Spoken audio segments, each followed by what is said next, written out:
really wasn't going to make a video about this, but I'm so aggravated right now that if there's anything that I'm going through that'll help somebody else, plus it'll give me time to vent a little bit. I took my 2015 Silverado to be inspected about a week ago, and they said the lower ball joints were bad, which I believe.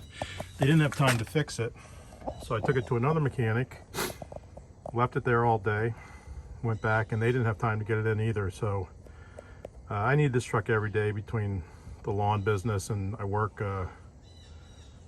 60 miles away from my house. This is my commuter truck, my work truck, this is my everything. So I was getting prices of anywhere between $700 and $1,200 to do both sides, which when I looked online, the parts for both sides were only like $80. So, and that's doing the lower ball joint, this whole control arm up here, and the upper ball joint. So I was like, well, this doesn't make sense to me, so I'm going to try it. Well, now I'm starting to find out why they get so much money for this. I went to Advanced Auto, and even though I personally work for AutoZone, there's no AutoZones around here. I rented the ball joint press, which is this C-clamp thing. This is a pressed in ball joint. I tried to get the edges off there. I was spinning and spinning last night. I was just out of energy. When I was trying to, this broke loose fine. I screwed up the tie rod end with the pickle fork, trying to separate it, so I had to order those on Amazon last night. And I can't get this ball joint to press through. So today, I ran down to Harbor Freight and bought an impact wrench with 1,000 foot-pounds of torque, and I'm going to see if that helps. Once again, this job that's saving me money is going to end up building up my tool cabinet again. I don't mind going to Harbor Freight. I'm not a contractor or a mechanic, so anything I get can be a 1 or 2 use unit, and I'll have it in my toolbox. All the bolts came out really nice. The axle nut came off. Like, I had no trouble releasing anything. I put WD-40 on those back there. It's only 2 more bolts I got to get out to get that upper control arm off. And this is already pressed in on the new one, so I'm hoping that that's okay. But I'm going to hook this setup up and see what I can do. Yeah, I also forgot to mention that when I was pounding last night, I was pounding this to break it loose. I missed with the hammer and hit my hand, like right there. And this whole part of my hand blew up like a balloon. It was terrible. Still looks a little bad this morning. Yeah, you can see that where it's, I thought there was liquid underneath there. So I went to the hospital just to have it x-rayed. That took like an hour and a half. And while I was there, I put ice on it. She said it's going to hurt like hell for 3 days, and then it'll start to get better. So, yeah, that was another casualty of this fiasco I got going on. All right, so this is what the setup looks like with that. You have it's kind of like a plunger here, or press. This is hollow. This is like a spacer to give even distribution across the bottom of this. And there's a hole in the bottom there so the shaft can come through. There's a hole in everything right down through. I mean, it's a very primitive system, and all you got to do is push down. I have a 24 millimeter socket on the top there, and pretty much just put that on there and go forward.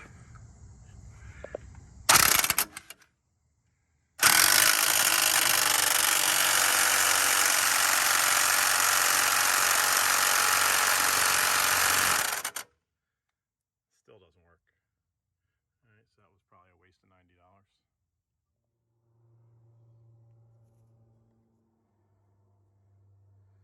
There it is. So in the end, it was the old-fashioned hammer that got it out.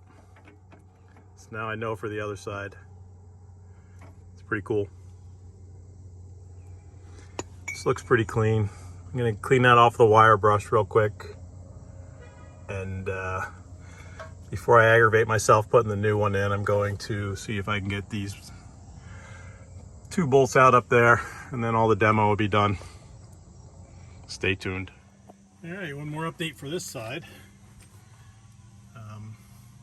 I got this side of the control arm. The bolt and nut came off very nicely, like it was supposed to. As soon as I went to turn this side, this nut sheared right off. Big problem. Couple reasons, but the main one being that nobody stocks that bolt. It's kind of a specialty bolt. I had to get it from a car dealer like 25 minutes away from here. Just lost more time, and now I don't know how to get that bolt out. I've been cutting it. I cut the control arm off so at least I could get in here and play around with it, but just one nightmare after another. Hey, get a chance, smash up that like button if I'm helping anybody out. Subscribe to the channel. All right, so here we are, day 3. It's pretty cool. This part, this is the other side. This is the second side. I got the other side back together. I was so excited I forgot to take a picture of it. But I'm running into the same problem on this side. This side came apart in like 20 minutes, including getting the ball joint out. It was just so simple since I knew what I was doing. But this bolt here is seized. Will not come out, will not spin. Same bolt on the other side, so I imagine they're going through the same set of problems. So I just ordered 2 more on Amazon. They're going to be here today. So for now, I'm just going to put this back together with the new lower ball joint in.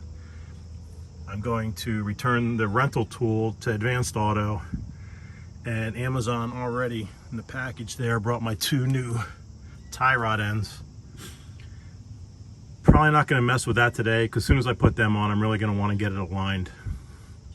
So everything will be replaced except for this upper control arm and the tie rod ends. I don't have to take the hub off to replace this or that tie rod end, so at least I'll get this back together, and I'll get the lower ball joint, which was the big part of the job. So I'll take a picture of this back together, but essentially the very last bolt is the one that's screwing me. So I'll take one quick picture, and then we're going to end this video, and then I'll do a part 2 with the tie rod ends and the upper control arm here. 2 bolts, 2 nuts, and some cam adjusters were like $35. 2 bolts, $35. Insane, insane.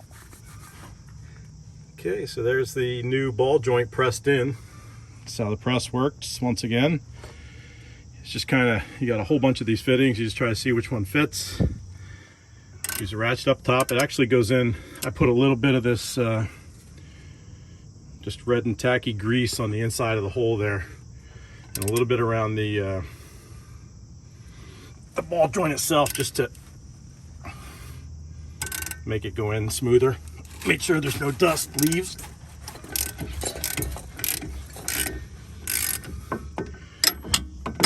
Or any debris in there. And there it is. Put the little snap ring right there, if you can see that little channel. And the grease fitting on the top. Give it a squirt or 2 of grease from the grease gun, and you're good to go. Now see, this doesn't move. This one, look at that. It's like a disco dancer or something. So that definitely has to be replaced. But I have this pesky thing called a job getting in the way.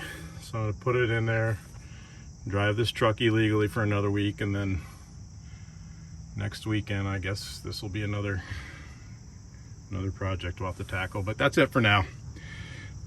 Smash up that like button. Thanks for watching. More to come later. So here we are, all back together. I did decide to replace that tie rod end.